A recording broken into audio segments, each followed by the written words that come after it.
کیوں ناٹک کرتے ہو, پٹپٹیوں پہ گھوم رہے ہوتے ہو تم, ایسے غریب چہرے سے لگتا ہے جیسے دل چاہتا ہے سکن, نارمل لائف کیوں نہیں گزارتے؟ تو اب ہمارے علماء کو دماغی کام بہت ہوتے ہیں ان کے, خوب سمجھ لو. پھر اللہ کا خوف بھی ہوتا ہے, تہجد بھی ہوتی ہے, اس سے تھکاوٹ ہوتی ہے, پریشانی ہوتی ہے, نیندیں اڑتی ہیں راتوں کی. فوراً دماغ میں کوئی پھلترو آ کے بول دیتا ہے کہ آپ پہ جادو ہوا ہے, میں اتاروں گا. وہ دم بم کرتا ہے, نفسیاتی ایک اثر ہو جاتا ہے انسان کے, ہے قوت انفعالیہ ہوتی ہے انسان میں, وہ سمجھتے ہیں یہ پہنچا ہوا ہے. پھر ان کی باتیں نہ سر نہ پیر ان عاملوں کی, وہ ایسی الٹی اوٹ پٹانگ باتیں کرتے ہیں. ہمارے اکابر سمجھتے ہیں کہ پہنچا ہوا نہیں ہے, بلکہ کو بہت ہی زیادہ پہنچا ہوا ہے کہ ہماری بھی سمجھ میں نہیں آ رہا کیا کہہ رہا ہے, یہ اتنا پہنچا ہوا ہے. تو میں حضرت کی خدمت میں گیا تھا چند سال پہلے, شاید میری پہلی ملاقات تھی, تو میں نے ایک پھلترو دیکھا. دوبارہ گیا تو بھی بعد میں پتا چلا پھلترو ہے, پہلی دفعہ میں تھوڑی پتا چلتا ہے, پہلی دفعہ میں تو ہوتا شاید ویسے ہی بیٹھا ہو. پھر ویڈیو میں دیکھا چپکا ہوا جا رہا ہے. میں نے کہا یہ ہے کون؟ کسی نے بتایا حضرت کا جن اتارتا ہے. میں نے ان کے اسسٹنٹ کو, شاگرد تھا کوئی, میں نے کہا حضرت کو پیغام پہنچا دو, خدا کے لیے اس پھلترو کو ہٹائیں, یہ آپ پہ کوئی جن نہیں ہے, کوئی چڑیل, کوئی بھوت نہیں ہے, آپ اتنے بڑے آدمی ہو تو یہ ہٹائیں اپنے آپ سے. لیکن حضرت کو تھا کہ شاید کوئی پہنچا ہوا.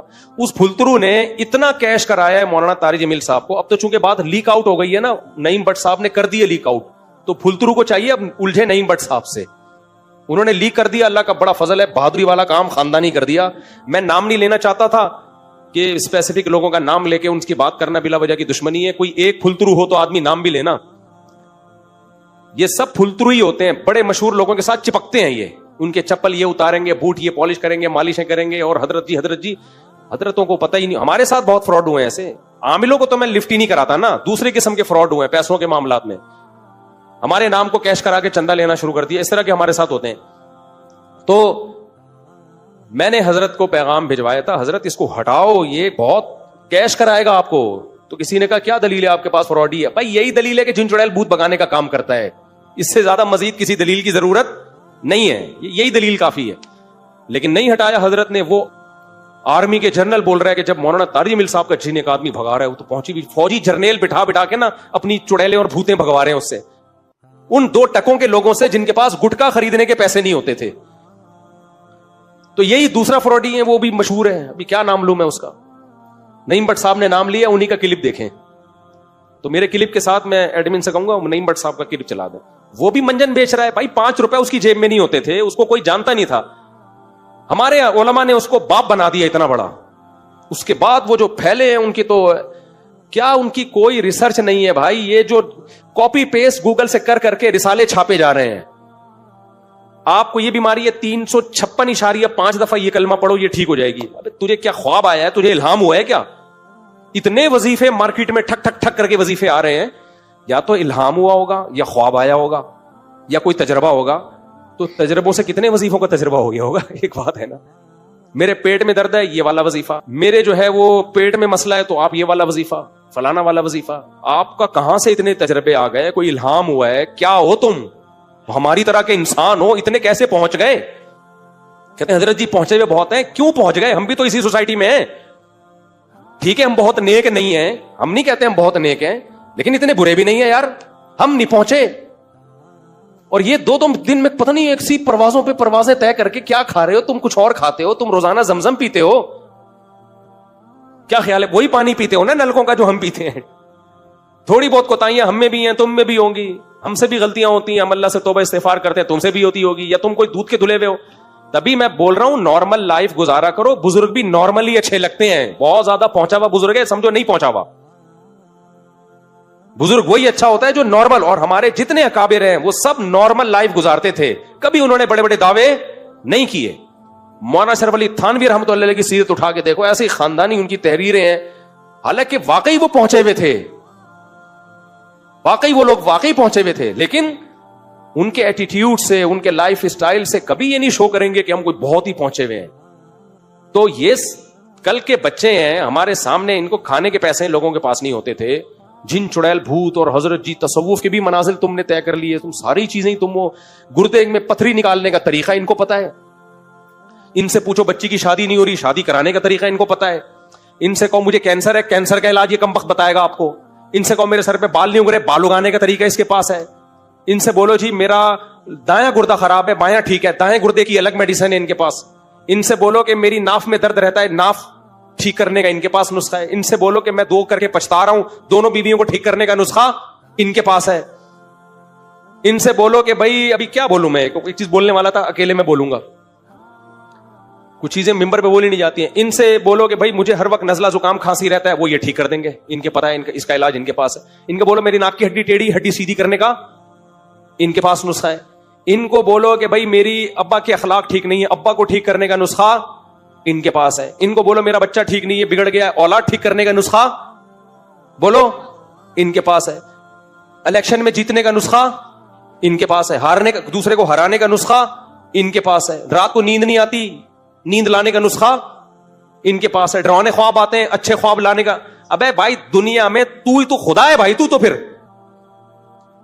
جس کو سب کچھ پتا ہے نا, ہر چیز کا حل اس کے پاس ہے, اس کا مطلب جھوٹ بول رہا ہے, کسی چیز کا حل بھی نہیں ہے اس کے پاس.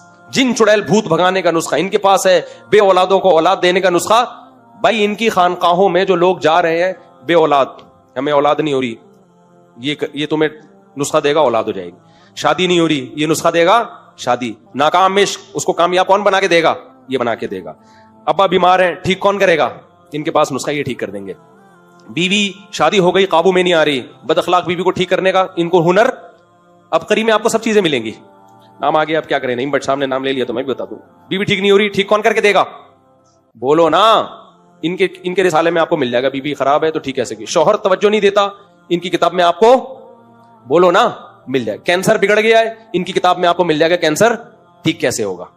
بندہ زندہ ہے, مر نہیں رہا, ان کی کتاب میں آپ کو مل جائے گا مارنا بولو نا کیسے. شادی ہو گئی, آگے کچھ نہیں ہو پا رہا آپ سے, ان کی کتاب میں آپ کو بولو نا کیا ہو گیا بھائی, مل جائے گا. قبض رہتا ہے, ان کی کتاب میں آپ کو مل جائے گا قبض کا علاج. ایچ پائلوریا, ان کی کتاب میں آپ کو بیکٹیریا مارنے کا طریقہ مل جائے گا. پیشاب بار بار آتا ہے, ان کی کتاب میں آپ کو پیشاب نارمل لانے کا طریقہ ابکری میں آپ کو مل جائے گا. پیشاب رک گیا ہے, نارمل کھل کے آئے گا, ان کی کتاب میں آپ کو بولو نا مل جائے گا. شوہر نشہ کرتا ہے, چھڑوانے کا طریقہ ان کی کتاب میں آپ کو مل جائے گا.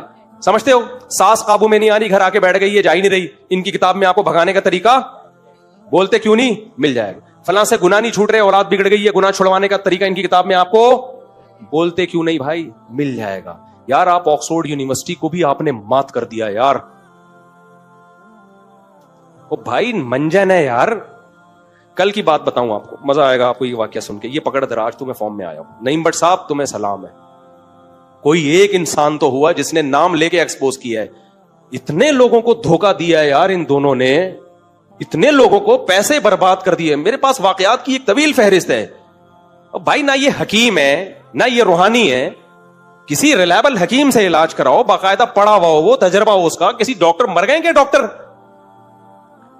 میں کل کا واقعہ سناتا ہوں آپ کو, مزہ آئے گا انشاءاللہ. کل ایک خاتون, میں فون نہیں اٹھاتا, ہمارے ایک دوست نے کہا بہت ضرورت مند خاتون ہے, مفتی صاحب کائنڈلی ان کا فون اٹھا لیں. اور میرا خیال ہے بتانے میں کوئی حرج نہیں ہے. وہ خاتون کہہ رہی تھی آپ بتا دیں, بیان میں سنتی ہوں شوق سے, کوئی حرج نہیں ہے. فون کیا, میرے بیٹی کے لیے ایک فلاں ملک سے رشتہ آیا ہے. میری بیٹی کے لیے بولو, کل کی بات ہے, فلاں ملک سے رشتہ آیا. کہہ رہی ہے میں نے استخارہ نکالا, پہلے خود نکالا, 10 دفعہ کیا, کبھی کالا آ رہا ہے, کبھی نیلا آ رہا ہے, کبھی پیلا آ رہا ہے. کنفیوز کہ میں یہ رشتے میں, کیونکہ اکلوتی بیٹی ہے, میں جلد بازی نہیں کرنا چاہتی. کہہ رہی ہے پھر میں نے بہت سے مفتیوں سے, بزرگوں سے استخارہ نکلوایا. انہوں نے کہا کہ یہ لڑکا آپ کی بچی کے لیے سوٹیبل نہیں ہے, شادی کر لیں, چند مہینے میں طلاق ہو جائے گی. صحیح ہے. میں پہلے پوری بات ان کی سن رہا ہوں کہ آپ پہلے بولیں آپ کے دل میں کیا ہے. پھر ہم نے فلاں ادارے کے مفتی سے, بزرگ سے, عالم سے استخارہ نکلوایا. بزرگ سے انہوں نے کہا کہ مناسب معلوم نہیں ہوتا. بہت سارے لوگوں سے نکلوایا ہے, تقریباً سبھی یہی کہہ رہے ہیں کہ یہ مناسب نہیں ہے, ہم بہت کنفیوز ہو گئے ہیں. میں نے کہا آپ اس لڑکے کے بارے میں کیا جانتی ہیں جس نے آپ کی بچی کے لیے پیغام بھیجا؟ آپ نے اس کے دوستوں سے, قریب کے لوگوں سے معلومات لی؟ انہوں نے کہا ہم نے ایک اپنے ریلیٹو کو وہاں بھیجا تھا, وہ ریلیٹو اس کو بچپن سے جانتا ہے اور اس نے بتایا کہ لڑکا بہت اچھا ہے, اگرچہ یورپ امریکہ میں رہتا ہے, باہر ملک میں, لیکن وہاں کے ماحول سے بگڑا نہیں ہے, نیک لڑکا ہے, کھاتا پیتی فیملی ہے, جمعے کی نماز اور یہ نمازیں اور وہ جو ایک تمیز کی ہوتی ہے وہ اس کو وہ ذمہ داری لے رہے ہیں, بندہ ٹھیک. میں نے کہا آنکھ بند کر کے کر دیں جب بندہ ٹھیک ہے, اتنی انکوائری کر لی آپ نے. کہہ رہی ہے نہیں وہ فلاں بھی کہہ رہے ہیں کہ یہ آیا ہے, فلاں بھی کہہ رہے ہیں. میں نے کہا سارے گدھے ہیں. اب وہ خاتون کو توقع نہیں تھی کہ میں اس اسٹائل سے بات کروں گا. دیکھو کسی کی عقیدت, جاہل کی عقیدت نکالنے کے لیے نا دلائل سے زیادہ اسٹائل کی ضرورت ہوتی ہے, سمجھتے ہو؟ جاہلوں کی عقیدت دل سے نکالنے کے لیے دلائل سے زیادہ اسٹائل مؤثر ہوتا ہے. جیسے کوئی کسی کی عقیدت, جاہل کوئی شرابی زانی کی عقیدت دل میں لے کے بیٹھا ہو تو آپ کیا بولے فراڈی ہے فراڈی, تاکہ اس کے دل سے دھچکے لگے اس پہ جا کے, اس کو دماغ میں جو یہ بزرگی کا کانسیپٹ ہے نا یہ نکلے. تو میں نے کہا گدھے ہیں سارے ایک نمبر کے. میں نے کہا ان کمبختوں کی اپنی بیٹی کا اتنا اچھا رشتہ آتا نا, ایک بھی استخارہ نہیں نکلواتا, فوراً ہاں کرتا. دوسرے کی بچی کا ان کو غم نہیں ہے. رشتے آج کل کتنے مشکل ہے یار, ایک انسان کا بچہ اتنا اچھا بھلا کھاتا پیتا آدمی اور نیک بھی ہے. لوگ کہہ رہے ہیں اب اس سے زیادہ کہ تو ہم مکلف ہی نہیں ہے نا, ہم کو لیپ ٹاپ تھوڑی کروائیں گے. یہ تو یہاں کا نہیں پتا ہوتا, اپنے کزنوں کا نہیں پتا ہوتا, وہ بات میں پتا چلتا ہے.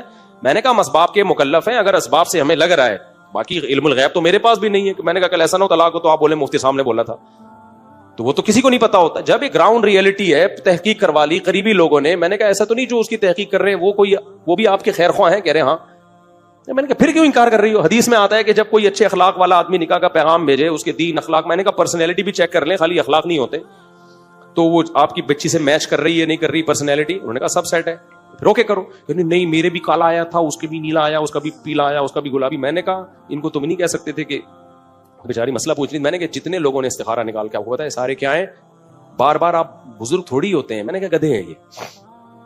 کہہ رہی ہے نہیں دیکھیں وہ بزرگ بھی وہی بات کر رہے تھے جو دوسرے والے, دونوں کی باتیں سیم. میں نے کہا دو گدھے جب بولتے ہیں سیم بولتے ہیں, کبھی ایسا نہیں ہوتا کہ وہ گدھا ڈھینچو ڈھینچو کر رہا ہے اور یہ میں کر رہا ہے. وہ خاتون بیچاری نا ایک دم کھلکھلا کے ہنس پڑی نا بیچاری, غیر اختیاری نہیں ہوتا, کیونکہ اس کے دل میں ان کی بزرگی کا ایک سافٹ ویئر انسٹال ہوئے ہیں نا. بزرگ نہیں تھے, نہ مولوی تھے, نہ مفتی تھے. مفتی کا لفظ تو کہیں بھی تھوپ دو, عاملوں نے, جن چڑیل بھوت بھگانے والوں نے اپنے نام کے ساتھ مفتی لگایا ہوا ہوتا ہے. کون چیک کر رہا ہے کہ مفتی ہے بھی کہ نہیں ہے؟ تو میں نے کہا یہ سب گدھے ہیں, کیونکہ گدھا جس علاقے کا بھی ہو اس نے ڈھینچو ڈھینچو ہی کرنا ہے, سب کی بات کیا ہوتی ہے سیم. تو میں نے کہا بھائی بندہ سمجھ میں آ رہا ہے, استخارے کا یہ مطلب ہی نہیں ہے نیلا کالا پیلا گلابی, گلاب جامن اور لڈو نکلے آپ کو خواب میں. استخارہ تو دعا ہے. جس نبی نے استخارے کی دعا کا حکم دیا, دعا تو قبول ہوتی ہے نا, نظر تھوڑی آتا ہے دعا میں, کچھ مشورہ تھوڑی ہے اللہ سے. یہ جس نبی نے استخارے کا کہا, اسی نبی نے یہ بھی تو کہا ہے کہ جب کوئی اچھا آدمی نکاح کا پیغام بھیجے تو ہاں کیا کرو. یہ تھوڑی کہا کہ استخارہ نکال کے نہ کر دو اس کو. میں نے کہا ان کی اپنی بیٹیاں نہیں ہیں اس لیے ان کو فکر نہیں ہے, اپنی بیٹی ہوتی. میں نے کہا یہ سارے کوئی نہیں نیلا پیلا نکالتا, کہتا ہے یورپ کا رشتہ آیا بیٹا, صحیح ہے نا, باہر ہے بندہ, اسٹیبل ہے. کراچی میں کیا پتا آج رشتہ ہے کل ڈاکو مار کے بچی کو بیوہ کر دیں. یہاں تو کوئی بھروسہ ہی نہیں ہے. یورپ والے لوگ یہاں آتے ہیں, بیویوں کو بیوہ کر کے جاتے ہیں بیچارے. تو یہاں کے حالات ایسے چل رہے ہیں. میں نے کہا بہترین. ہاں اب آگے کہ وہ کس ماحول میں رہتا ہے, وہاں اسلامی سوسائٹی میں مسلمان جہاں زیادہ ہوں تو وہاں تربیت کا ہوتی ہے, لیکن جہاں مسلم کمیونٹی کم ہے وہاں تربیت آگے اولاد کی بڑی. وہ اس پہلو پہ غور کر لیں. تو سمجھ رہے ہو کہ نہیں سمجھ رہے ہو؟ بھائی یہ مذہب کا بہت غلط استعمال ہو رہا ہے. تو میں نے حضرت کو پیغام بھجوایا تھا, لیکن پتہ نہیں کسی نے دیا کہ نہیں دیا. میں نے کہا یہ جو پھل ترو آپ کے ساتھ چپکا ہوا ہے نا, یہ جن چڑیل بھوت بھگانے کے لیے, یہ خود ہی بھوت کی طرح چپکا ہوا ہے, اس کو بھگاؤ یہاں سے. پتہ نہیں حضرت کو کسی نے پیغام دیا یا نہیں دیا, رہ گیا. یہ مٹکے وٹکے توڑنا, سوئیاں نکلنا, یہ سب دماغ کا کھیل ہوتا ہے. سمجھ رہے ہو؟ یہ سب دماغ کو کیپچر کرتے ہیں. یخیل الیہ من سحرہم انہا تسعی. قرآن کہتا ہے جادوگروں نے جو لاٹھیاں ڈالی تو مسمرزم کیا, سامنے والے کے دماغوں کو کیپچر کیا, جس سے یہ لگا کہ یہ لاٹھیاں سانپ ہیں. حقیقت میں وہ سانپ نہیں تھیں. جب یہ عام لوگ مٹکے توڑتے ہیں, اس میں سے سوئیاں نکالتے ہیں اور یہ انڈے گندے سڑے ہوئے نکلتے ہیں اور لگتا ہے جادو ٹوٹ گیا. کچھ بھی نہیں ٹوٹ رہا ہوتا. یا تو کوئی بندہ چھپا کے بٹھایا ہوا ہوتا ہے مٹکا پھینکنے کے لیے. ایک کیس یہ بھی, یا تو مسمرزم کرتے ہیں. ایک کیس میرے سامنے آیا, ایک عامل گیا گھر میں سروے کیا. یہ سروے پتہ ہے کیا کر رہے ہوتے ہیں؟ جن نہیں سونگ رہے ہوتے, یہ جن بھی نہیں سونگ رہے ہوتے, یہ سروے کرتے ہیں کہ یہاں کہاں سے ان کو الو بنایا جا سکتا ہے. وہ یوں کر کے دیکھ رہا ہوگا ایک مٹکا یہاں سے بھی فائر کروایا جا سکتا ہے, ایک مٹکا. اس عامل نے یہی کیا, گیا ان کا گھر سونگا, دیکھ رہا ہے کہ یہاں لوکیشن ایسی ہے کہ یہاں سے ہم کر سکتے ہیں سب کچھ. اور بولا کیا علاج ہوگا, اور اپنے 2-4 فراڈی بٹھا دیے دیوار کے چاروں طرف مٹکے لے کے, سڑے ہوئے نا, اس میں سوئیاں ہوئی ہیں, جو ڈرامے بازی انہوں نے کرنی ہوتی. پھر سب گھر والوں کو بٹھا دیا, یوں یوں عمل کرتے کرتے کرتے کرتے ان کو سیٹ کیا ہوا تھا, جب میں اشارہ کروں نا چاروں نے ایک ہی ٹائم پہ مٹکا پھینکنا, یہ 4 مٹکے پھینکنے, دھڑام سے مٹکے آ کے ٹوٹے, سوئیاں پتلے, اور بولا جادو تمہارا کیا ہو گیا, ختم. وہ نفسیاتی طور پہ مطمئن ہو گئے. جب نفسیاتی مطمئن ہوتا ہے تو عملی طور پہ بھی کچھ ہونا بند ہو جاتا ہے. ان کے بڑے کیا بولوں یار, مسجد کے ممبر کی, کاش یہ موضوع یہاں کا ہے ہی نہیں, یہ تھڑے پہ چائے کے ہوٹل پہ بیٹھ کے بیان کرنے والا موضوع ہے, ٹھیک ہے نا, چھپڑے میں اکیلے میں. کیونکہ مجھے یہاں بیٹھ کے ان کو رسپیکٹ دینی پڑتی ہے, ان عاملوں کو. رسپیکٹ کا مطلب جتنی ذلیل کرنا چاہیے اتنا میں کر نہیں پاتا. مسجد کے تقدس اور احترام. ایک اور عامل ہے یہاں بھی بڑے مشہور ہیں, ان کا کام ہی لوگوں کی بیویوں پہ قبضہ کرنا ہے, لیکن آپ ان کے نام مفتی بھی ہیں. عورتوں کے بنیان سونگتا ہے وہ آدمی, شرم نہیں آتی, بے غیرت آدمی. اور تم اس سے بڑے بے غیرت ہو جو اپنی بیویوں کے بنیان کسی کمینے کو سنگواتے ہو. دھڑام سے مٹکے آ کے ٹوٹے, سوئیاں پتلے, اور بولا جادو تمہارا کیا ہو گیا, ختم. وہ نفسیاتی طور پہ مطمئن ہو گئے. جب نفسیاتی مطمئن ہوتا ہے تو عملی طور پہ بھی کچھ ہونا بند ہو جاتا ہے. ان کے بڑے کیا بولوں یار, مسجد کے ممبر کی, کاش یہ موضوع یہاں کا ہے ہی نہیں, یہ تھڑے پہ چائے کے ہوٹل پہ بیٹھ کے بیان کرنے والا موضوع ہے, ٹھیک ہے نا, چھپڑے میں اکیلے میں. کیونکہ مجھے یہاں بیٹھ کے ان کو رسپیکٹ دینی پڑتی ہے, ان عاملوں کو. رسپیکٹ کا مطلب جتنی ذلیل کرنا چاہیے اتنا میں کر نہیں پاتا. مسجد کے تقدس اور احترام. ایک اور عامل ہے یہاں بھی بڑے مشہور ہیں, ان کا کام ہی لوگوں کی بیویوں پہ قبضہ کرنا ہے, لیکن آپ ان کے نام مفتی بھی ہیں. عورتوں کے بنیان سونگتا ہے وہ آدمی, شرم نہیں آتی, بے غیرت آدمی. میں حضرت کی خدمت میں گیا تھا چند سال پہلے, شاید میری پہلی ملاقات تھی, تو میں نے پھلترو دیکھا. کئی سال پہلے کی بات ہے, جب میں حضرت مولانا طارق جمیل صاحب سے ملنے کے لیے گیا تو ایک فراڈیا کو میں نے ان کے ساتھ دیکھا جو حضرت پہ دم کرتا تھا جن بھگانے کے لیے. سمجھ رہے ہو, ہمارے اکابر, ہمارے علماء یہ عاملوں کے آگے آگے ڈھیر ہو جاتے ہیں. تبھی میں کہتا ہوں نا, میں اپنے بڑوں کو, حضرت مولانا طارق جمیل صاحب بھی ہمارے بڑوں میں سے ہیں, بزرگوں میں سے. ہم علم میں, تقوی میں اپنے آپ کو ان کی خاک کے برابر نہیں سمجھتے, لیکن یہ عامل لوگ سب کو بے وقوف بناتے ہیں, چاہے شیخ الحدیث ہو, چاہے رائیونڈ کے مقیمین میں سے ہو, چاہے کسی بزرگ کے خلیفہ ہوں. یہ عاملوں کا منجن ہر جگہ بکتا ہے, سمجھتے ہو. تو ایک پھلترو کی طرح چپکا رہتا تھا مولانا طارق جمیل صاحب کے ساتھ. میں نے پوچھا یہ پھلترو کون ہے, انہوں نے کہا کہ یہ حضرت پہ دم کرتا ہے. حضرت کو وہم ہو گیا تھا مجھ پہ کسی نے کچھ کیا ہے, اور یہ ہمارے اکثر علماء کو وہم ہوتا ہے, اور ان کے پاس ایک ہی دلیل ہوتی ہے کہ جب نبی پہ جادو ہوا تھا تو ہم پہ کیوں نہیں ہو سکتا. امکان کی دنیا تو بہت وسیع ہے. یہ ایسا ہی ہے, جب عیسیٰ علیہ السلام بغیر باپ کے پیدا ہو گئے تو ایک اور واقعہ کیوں نہیں ہو سکتا. بھائی نبی پہ جادو کا اثر ہوا تھا, اس میں ایک حکمت تھی جو علماء نے بیان کی ہے. یہودی آپ کو جادوگر کہتے تھے, تو اللہ نے آپ کو بشریت میں کامل رکھا تاکہ لوگ بشر ہی سمجھیں آپ کو, اور جادوگر نہ سمجھیں آپ کو. تو اللہ نے تھوڑا سا اثر ہونے دے دیا, ورنہ اتنی اندھی لگی ہوئی ہوتی تو ابو بکر پہ کیوں نہیں ہو گیا, عمر پہ کیوں نہیں ہو گیا, عثمان پہ کیوں نہیں ہو گیا, علی پہ کیوں نہیں ہو گیا رضی اللہ عنہم. یہودی یہی کرتے رہتے بیٹھ کے سارا دن. تو اتنا نہیں کھاتا چل رہا یہ جادوگروں کا اور عاملوں کا. ویسے بھی یاد رکھو, مشہور لوگوں پہ نظر لگنے کا امکان بھی تقریباً ختم ہو جاتا ہے, اور جن چڑیل بھوت کے اثرات بھی ان پہ ختم ہو جاتے ہیں. تقریباً ناممکنات میں سے ہے کہ کسی مشہور آدمی پہ جن چڑھے یا جادو کا اثر ہو. بادشاہوں پہ نہیں ہوتا. فرعون کے خلاف ہزاروں جادوگر, موسیٰ علیہ السلام کے خلاف ہزاروں جادوگر تھے. جب فرعون نے دھمکی دی ہے میں تمہیں ہاتھ پاؤں کاٹ کے قتل کر دوں گا, تو جادوگر یوں کر کے سانپ ادھر کا رخ کرتے اور سارے فرعون پہ بھیج دیتے. وہ جادو نہیں آئی میرا خیال ہے بات. وہ ساری رسیاں جو ابھی موسیٰ کے مقابلے میں پھینکی وہ کہاں پھینک دیتے کہ تو کاٹ کے تو دیکھ ہمارے ہاتھ پاؤں. بھائی ایک ماحول بنانا پڑتا ہے ان کو. یخیل الیہ من سحرہم انہا تسعی, انہوں نے مسمرزم کیا جس سے ان کو ایسا لگا کہ رسیاں ہیں, یہ لاٹھی سانپ ہے, حقیقت میں وہ سانپ نہیں بنی تھی. تو ہمارے بڑے بڑے اکابر اس میں بہت پھسل جاتے ہیں. میرے شیخ حضرت مفتی رشید احمد صاحب اس پہ بہت بولا کرتے تھے, اور میں نے تو زندگی گزاری ہے ان عاملوں کو جتنا میں جانتا ہوں. یہ سارے ان کے چہروں کی رونق پہ مت جایا کرو. یہ وہی ناٹک ہے جو میں بھی بتا نہیں رہتا. کچھ لوگ غریبوں والا ڈریس پہن کے گھوم رہے ہوتے ہیں, ایسا لگتا ہے غریب کے بچے ہیں. الو کے پٹھو, تم تمیز سے جو تمہیں اللہ نے جتنا مال دیا اس حساب سے لباس پہنو نا.